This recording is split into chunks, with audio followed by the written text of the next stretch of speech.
Crank it up in here. It is another episode of the PHNX Mercury podcast. I'm Espo.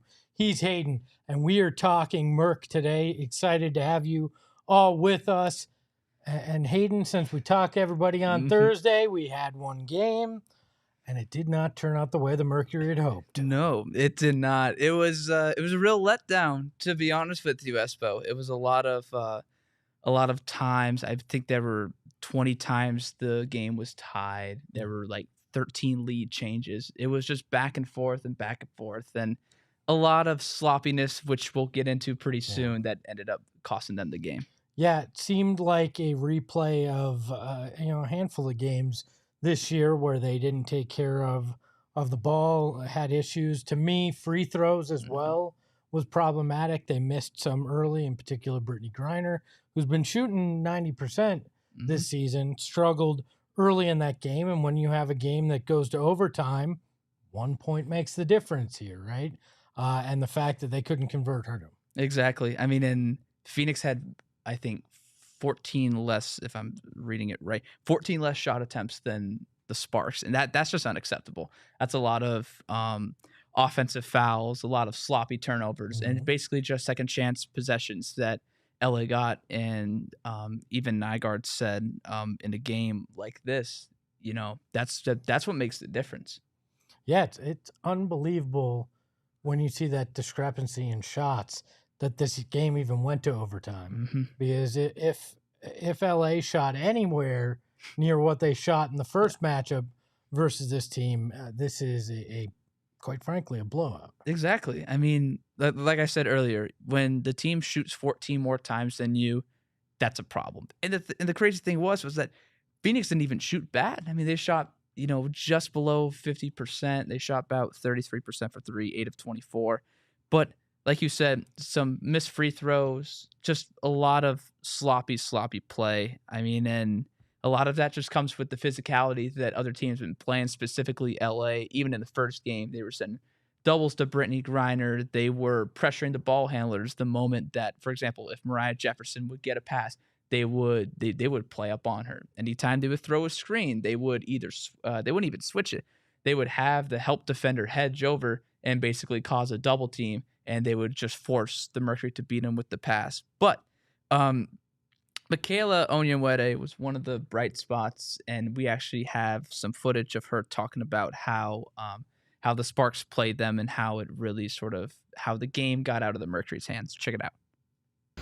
Yeah, that's kind of been our Achilles heel, in these last, 4 games. And we just have to be better at it. Like, we have to take accountability, as individuals and as a group that, we can't give other teams so many more possessions, and that's what we're doing. They took 14 more shots than us. And, when it's a 6-point game, goes to overtime, we could have won it in regulation, like those possessions matter. And so, teams are going to know they play us more aggressively. So we're going to have to just lock in, be more assertive, and have those turnovers mean a little bit more and have those possessions be a little bit more for us. Espo, you saw the game on Friday. What do you make of Michaela's comments and just how LA really played Phoenix? Well, 2 games now. LA has kind of had their number. They're smart in the way that they approach the defense, especially in the way they approach Brittany Griner. Now, Brittany still gets hers, but when you have those double teams, when you do that kind of stuff, it can throw off the rhythm elsewhere. I also feel like this is a team where once you clean up some of these smaller things that are going wrong, they can win these games. They're beating themselves in these games by not taking care of the ball, by not doing the little things. And quite frankly, like we said, I mean, they gave up 14 more shot attempts than they had. Just math makes it difficult to win at that point. So. Absolutely. I mean, and I don't know if I said this earlier, but Chicago, I think, is second in the league in turnovers. They average 16. Phoenix averages 20. Over 20 a game, man. Like, I mean, that's insane when you're giving up 20 possessions by just making, in a lot of cases, unforced errors. Do you want to get into this now, or do you want to save it? We can save it if you want. I'm going to wait until we hear what Vanessa Nygaard says that has to be better. And then once that plays, I'm gonna get All right, into I'll get into it. We had, again, turnovers was an issue for us, some unforced ones, some off-ball ones, and so we just got to make sure we clean that up. I think, you know, it is a game that we should have won in regulation, I think, or felt like we should have won in regulation, and it was just it's a tough loss for us because I think the players came in really focused tonight. All right. The stage is enough yours. talk. Hayden. Okay, so I'm gonna do a little demonstration. You gotta be on mic though. Okay, that's fine. I'll get. I'll do the play. What are we doing the demonstration? Okay, so here's the thing, Espo. When you're setting a screen, you can't move. You got to get on camera here. You cannot move. No, you can't move when you set a screen. You can't move when you set a screen. Nope. I can't go like. No. I can't play. You know, I can't tap my feet. I can't do the moonwalk. Like no, you can't. You cannot do the moonwalk when you try to take a charge. Like, doesn't matter what league you're in. I can't lean. Nope. No leaning. Push. No pushing. Like, what am I supposed to do? You know, and there's like 5. You're supposed to stand there and get run over. Yeah, there's 5 or 6 of these a game. Yeah, it's pretty bad. I mean, that's basketball 101 in a lot of cases. And this is just. It's sloppy. It's sloppy. It's sloppy. It's extremely sloppy. And, you know, these are the kind of things that you have to get better at. I mean, I'm going to say this, and I know it's sacrilege to bring this up, and I may get run off this Mercury show for even suggesting this, but TT has to be better. She's averaging 4.8 of turnovers, right? Say that again. 4.8 turnovers. It's 2.1 more turnovers than she's averaged in her career. Wow. I'm not sure if anybody heard that, but that's 4.8 turnovers. I mean, that's a lot. She's accounting for almost a fourth, a quarter of the turnovers that this team's making. And I get it. Diana Taurasi's my age. Mm-hmm. I'm no spring chicken. Like, as you can tell by me using the phrase "no spring chicken." Because nobody uses that anymore. But I get it. As you get older, it takes a little bit more time to get in a rhythm. It takes a little bit more time to be comfortable with things. I don't care how much training you do. It's just part of the natural, kind of the natural progression of things. Exactly. Right? And I think what we're seeing is Diana taking some time to get in. She's only shooting 37% as well. So there's... hopefully, as we get into the next 5 games or so, she works her way into a comfort level. We see those turnovers cut down because she's such a key part of the offense. And if she's making those kind of turnovers, that's problematic. That's how you wind up with 20 a game is when one of your 3 stars is turning it over 5 times in a game. Exactly. I mean, and a lot of it too, I've talked with one of my colleagues about this. We kind of joke around because like last season was like what we like to call jump shot D, where like Diana just a high percentage of her shots. I mean, she only shot, I think, like 39% from the field, but majority of her shots were threes. And in the first couple games, it was like she's going to the basket, she's drawing offensive fouls, and it was just really sloppy. And granted, I think those turnovers have cooled down, but still, it's still inexcusable, especially, when, Diana Taurasi's maybe, and this might be a hot take, I don't know, might be the greatest Arizona athlete ever. I'm right there with you. I've been on this island semi alone for a while. Well, there's others. You've got another visitor, but there are. You throw it out there, especially on social, and you're gonna get an earful, and a lot of people don't like it. But I almost think it's undoubted. I mean, championships, MVPs, has been here her whole career. Olympics, one of the greatest in her sport of all time, if not the greatest. I mean, there's an argument that she is the greatest all-time leading scorer by almost 3,000 points. And counting. Yeah. So, I think she is. And the one thing I hope is she doesn't stay 1 year too long. Which I don't think this year is that. But these are the one good thing about all this. You're sitting at 1-3. You probably should be 2-2, right? Mm-hmm. And could have been 3-1 if the Chicago game goes slightly different. These are all correctable errors. Yeah. These are not things that you go, there's something fundamentally wrong with this team and they cannot fix this. This is okay. We've caused ourselves to lose a few of these games. And so I'm okay with this kind of a 1-3 where other situations will be much worse. Exactly. And Diana said it best, because last season you don't have BG, now you do, and BG's a completely different, like, she's so unique in the way that she plays. I remember Diana saying that she has like this her own cadence to her. Like you got to get her the ball at this spot. You got to wait for her to establish position here.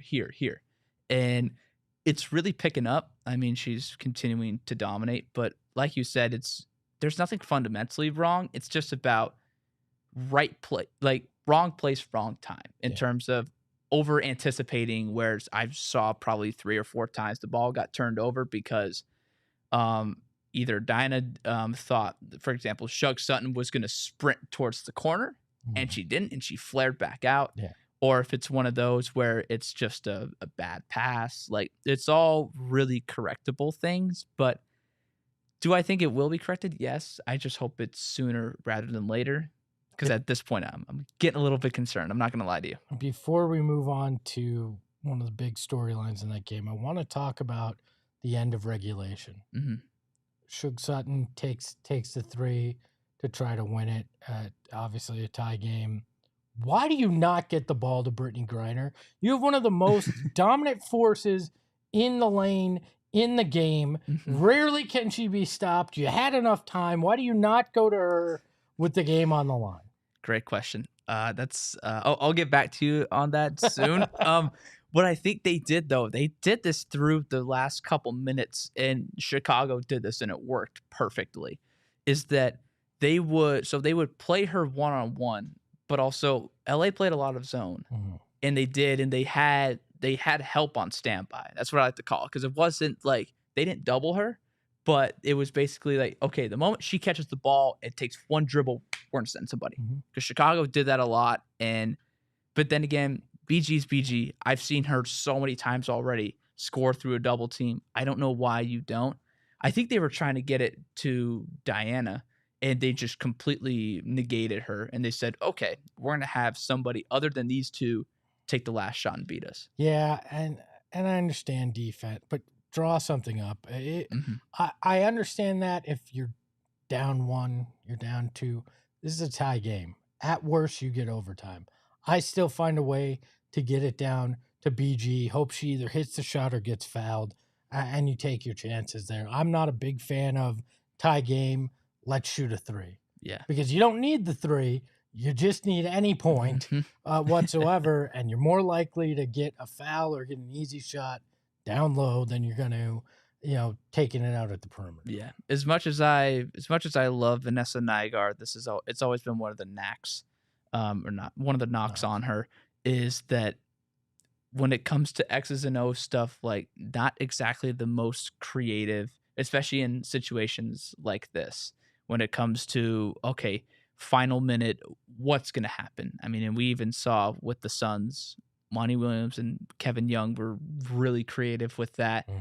I think her philosophy, I think she won't admit it. I wish she would. Because sometimes it's basically just give your superstars the ball and get out of the way.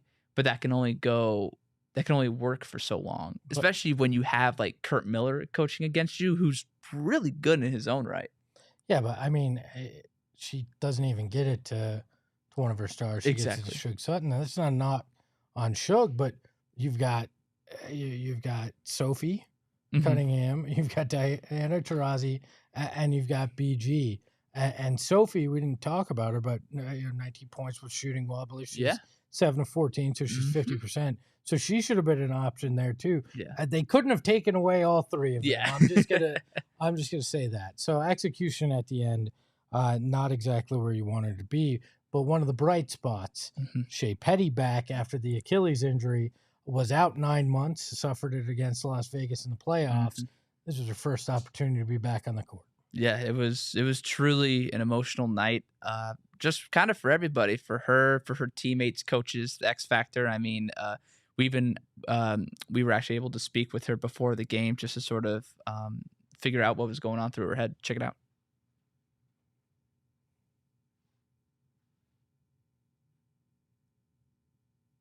Is it going? Not yet.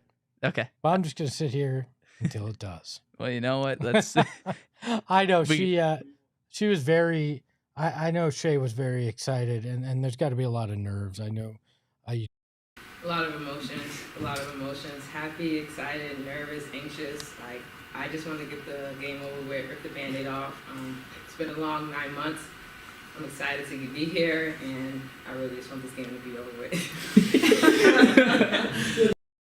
You would have thought they'd taken the Band-Aid off her Achilles before she went out. Yeah. Just kidding. I can understand those nerves. You've been out for that long. Achilles is obviously a tough injury to come back from, and it's almost one of those that the mental hurdle is as much as the physical hurdle, because the last time you were out there, it gave out on you. So now you got to make sure you're doing these cuts and everything in game action for the first time. I understand why she would have felt like, hey, kind of want this just over with.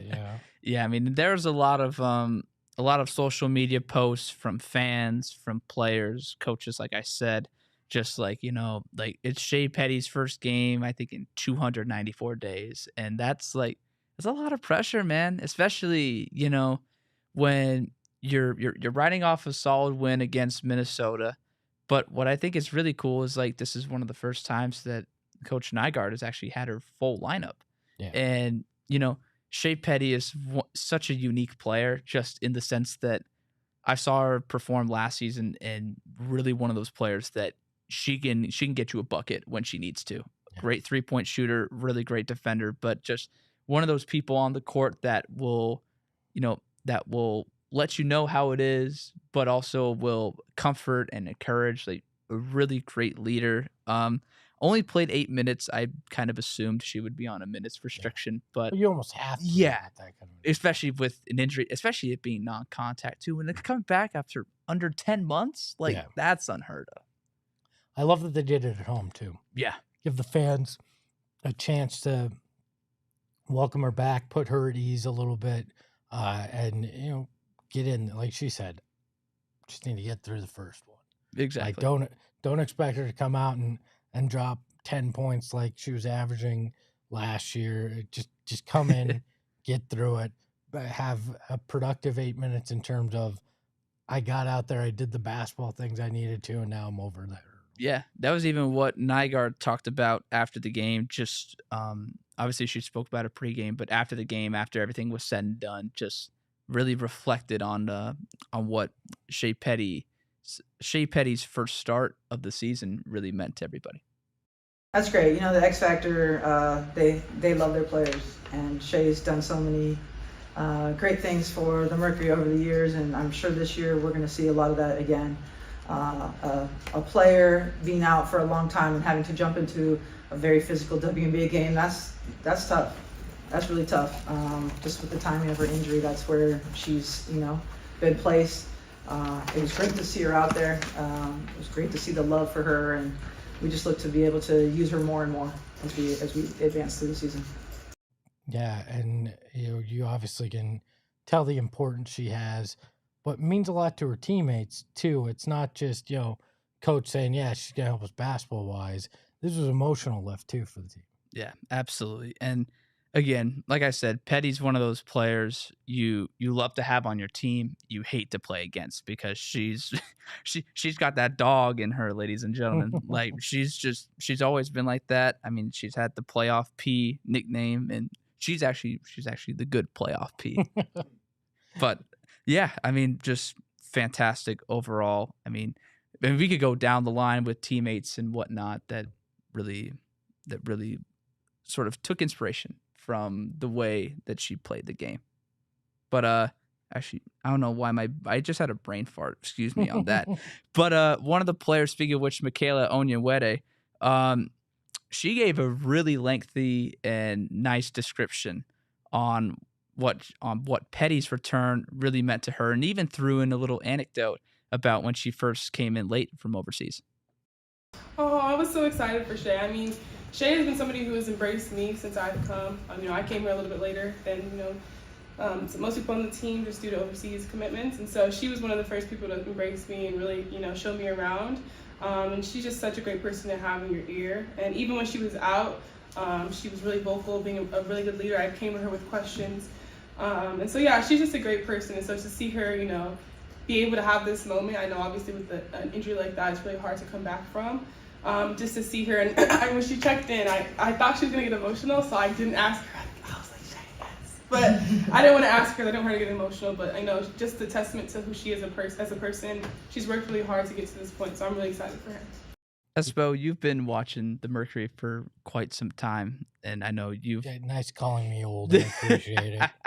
Yes, Hey, since Michelle Timms was point guard. Yeah, right? That's. But since Shey Peddy has come to the team, do you have a favorite moment of hers that you've seen? If it's on the court, off the court?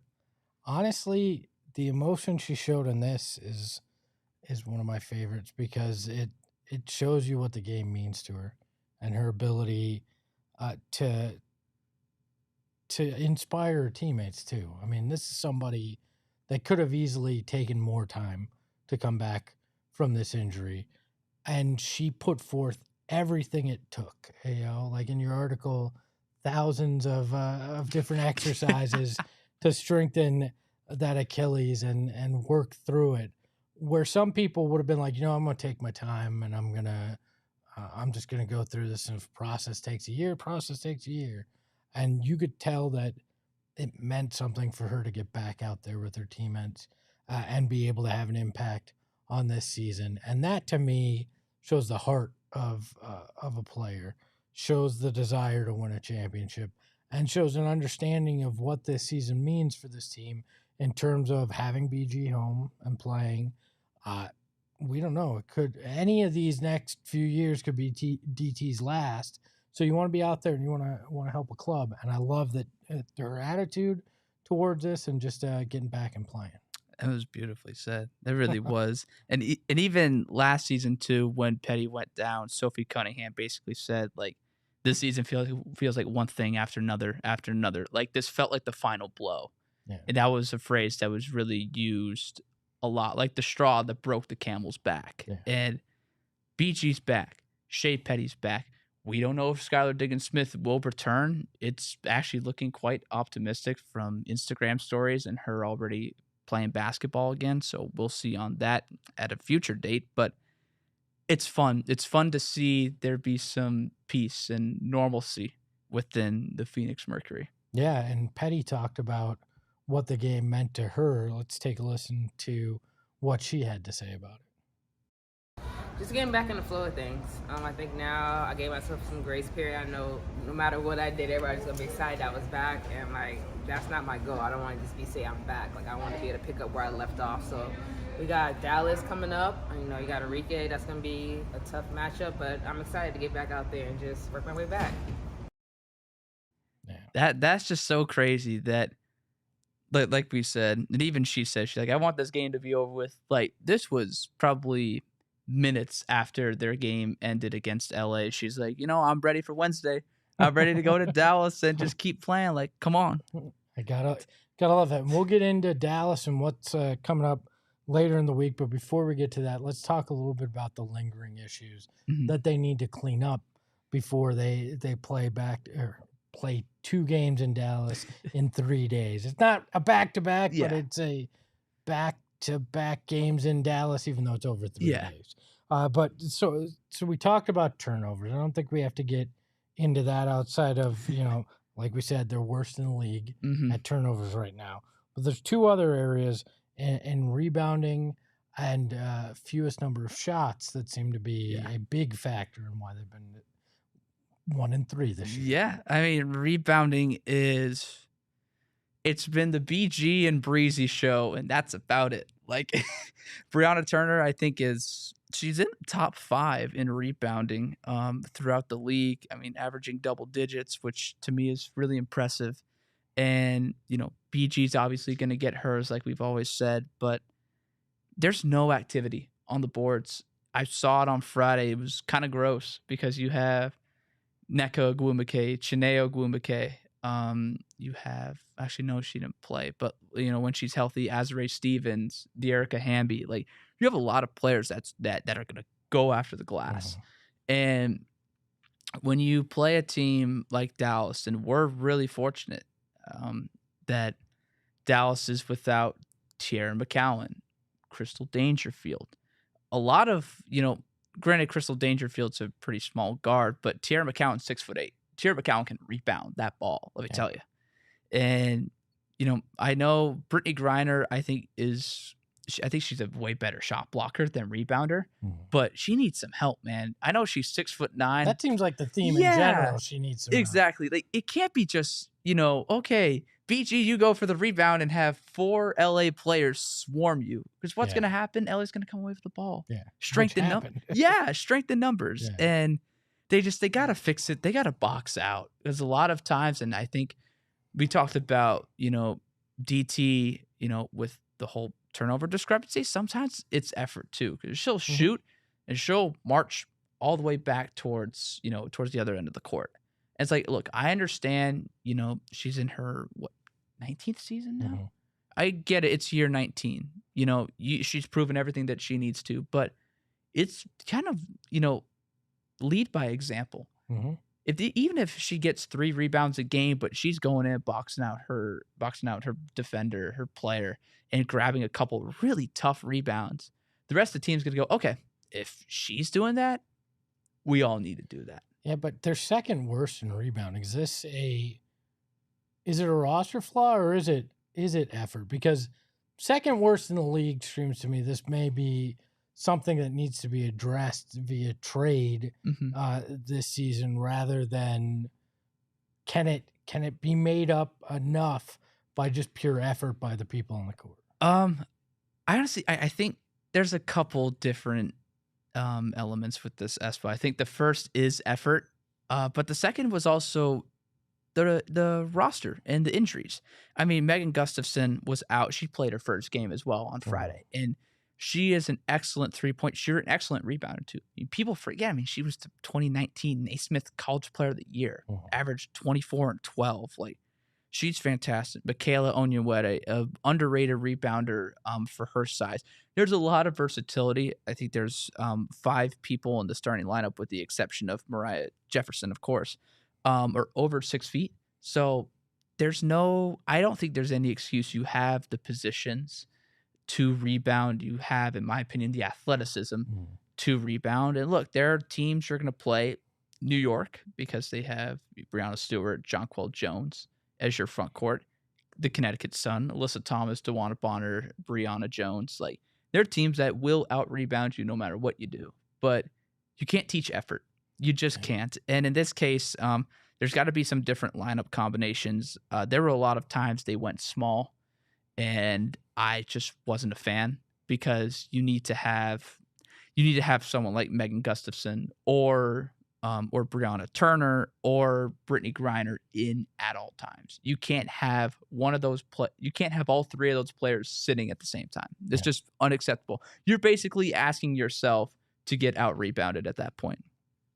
So the other one, as we mentioned, not enough shot attempts. They're second worst in the league at 58.3 this year. Obviously, turnover is a big part of that. If you turn the ball over 20 times a game, you're going to have fewer shot attempts. Is it as simple as that, though? Or does this come down to, tied to rebounding, the lack of offensive rebounding, in part because you rely so heavily on spreading the floor and shooting 3-pointers? You have less people crashing those boards in terms of that as well. Good question. I think the offensive rebounding, that has to be addressed more than defensive rebounding. Offensive rebounding for sure, because the second chance points are virtually non-existent. Yeah. But it's weird with the shot attempts. I'm concerned, but I'm not, because I think we're first. And we'll get into this a little bit later, but we're second in free throw attempts with 23.3. We're actually first in the league in terms of makes. Like, we're getting to the line a really good amount. It's just more about when you can get those second chance opportunities. It's not when you shoot the ball. Okay, let's not go for the ball, even if it doesn't go, and let's just sprint on the other end, because you need those hustle points. And I've talked to one of my colleagues about this, and might be a running bit on the show. I'm the sole member of the Avina Westbrook fan club. She needs minutes because she's a really versatile guard, a really physical guard too. I mean, UConn player, so I think Dee and Mariah would definitely get along, as they should. But 6-foot guard, can do a little bit of everything: pass, rebound. I'm gonna drop an NBA comparison here. She gives me like major Josh Giddey vibes, like just Okay. big, strong, physical, athletic, can get out in transition, and you need a spark. You need a spark. Kati Sissoko has barely played as well. She's been a really good source of hustle, rebounding. But I think we've talked about this on Thursday. A lot of it is a rotation thing, but now that everybody's healthy, maybe we can figure it out, sort of find out who's going to come in, who's going to sit, who's going to be able to really crash the glass. Okay, Breezy, you're in the game. Focus on getting offensive boards. Even if we don't make the shots, let's keep getting those boards. Yeah. Well, they're going to have 3 shots at it this weekend to turn. Yes, they this are. week to turn things around. Wednesday at Dallas, Friday at Dallas, Sunday at Indiana, an afternoon game. Dallas sits at 3-3, and so better than the Merc, Yes. but still kind of middle of the pack as things kind of settle out. Indiana, not great. What are you looking at in the 2 Dallas games, and how do you think things will turn out there? Well, I'm very certain we can at least take one game. Like I said, injuries are really big for Dallas right now. Diamond Shields, Tierra McCown, Crystal Dangerfield, just to name a few that are out. But teams are really figuring out how to defend Arike Ogunbowale. I watched the game on Sunday with the WNBA League Pass, which, by the way, is a steal. It's only like $24.99. Yeah. You can watch like anything. It's an absolute steal. If you need a basketball fix, do that. I really recommend it. But they sent doubles at her every single time she caught the ball, and they're just like, okay, we're gonna make Satu Sabali beat us. And she had a great game. She dropped 26 and 14. But if you can find out a way to get the ball out of Arike's hands, because she's going to score no matter what. She's going to get hers. But if you can lead her to an inefficient night and just be like, okay, we're going to have everybody else beat us. She can score as many points as she wants. But if we can send doubles her way, do what we need to do, I think we'll be fine. And then in Indiana, they're a really young, up-and-coming team. They, of course, have Aaliyah Boss and Nalissa Smith, who's had a fantastic second year so far. I love Aaliyah. I've watched her at SC, but I think BG is going to open up the book and have to teach a master class on how to defend the post and just how to defend her. What's your prediction for the week? Oh, I'll say 2-1. I think Phoenix will... I hope they win all 3. I have to be realistic here. I don't think they will. I think they'll lose Wednesday's game. They'll win Friday's game, and then they'll win Sunday's game. I agree. 2-1. I think they win Wednesday's game, though. Okay. I think coming off that tough overtime loss, they'll be locked in. They'll make the adjustments, and I think Friday Dallas probably makes enough adjustments to win. It's tough to play the same team. Yeah. Back-to-back games, 2 and 3 nights, because it is easier for your opponent to make those adjustments, just like in a playoff series when you see a team. So that's my pick, and I think they take it in Indiana. But they have to clean up things. If we see 20 turnovers and so few shots, you could go 0-3. I mean, if you I don't know. clean it up, and that's a scary thing because yeah, you're 1-3. You get a couple wins this week, and you're sitting 3-4. Things are better, but if you can't get it together and you don't win any, you only win one, you're digging yourself a hole, and you can't afford to do that in a league that plays as limited amount of games as the W does, because then you just put yourself in a position where, it's a tough slog in the playoffs when you fall that behind in the standings. If you're lucky enough to make it, which just makes it difficult. And this team, championship aspirations every year. If DT's here and BG's here, championship is the goal, and you gotta be able to figure out the little things so they don't hinder you. There's too much talent in this league for mistakes like that to keep happening, and I think there's too much good coaching. There's a lot of really good coach. I talked about him earlier. Kurt Miller, obviously. Latricia Trammell for Dallas, who I think is flying under the radar. I don't think she's gotten enough credit, even though Dallas is 3-3 with the injuries they've had. She's been doing an amazing job over there.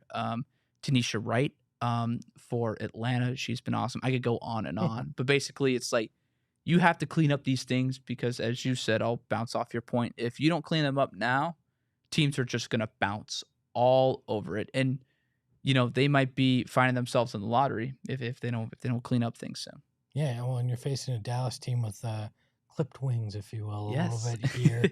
So you got to take advantage of it too when you're getting a team not at full strength, and you have let's just call it a little bit of a weaker part of your schedule. Thanks to that, you got to stack those wins because it's not easy when you're playing against the league's elite to try to make up ground that you lost, especially if you do it against teams that aren't at the top of the pack. Exactly. And then the following week too, I mean, they'll be back on the road after making a quick stop in Phoenix to play Seattle. They'll play Washington and then New York. So Which is brutal. yeah, which you said it best. If you can get the easier wins out of the way, do it, because you have to play the tough teams and the teams that honestly a lot of people think might go to the WNBA finals and might even hoist up the title. Yeah. Well, we will be back next Monday to talk more about this team, update you on the 3 games that happened this week, and take a look ahead at that rough road when they head back out after that game against Seattle. So that is everything here on the PHNX Mercury Show. Any final thoughts from you, Hayden? I hope I'm wrong in that the Mercury go 2-1, and I hope we go 3-0. That would be very nice. So I am Espo. He's Hayden. And we'll talk to you next week here on the PHNX Mercury Show.